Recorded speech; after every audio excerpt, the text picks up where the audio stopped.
గడ్డపై అడుగు పెట్టి దౌర్జన్యానికి దిగిన ఈ దొరతనానికి దగ్ధం చేసి తీరకపోతే మన్యానికి మనుగుడు లేదు.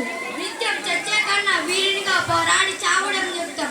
బ్రిటిష్ నిరంకుశులపై తిరుగుబాటు, పరపీడన ప్రభుత్వంపై విప్లవం, ప్రతి మానవుడి జన్మ హక్కు ఈ సీతారామరాజు ఒక్కడే కాదు గణ్యం.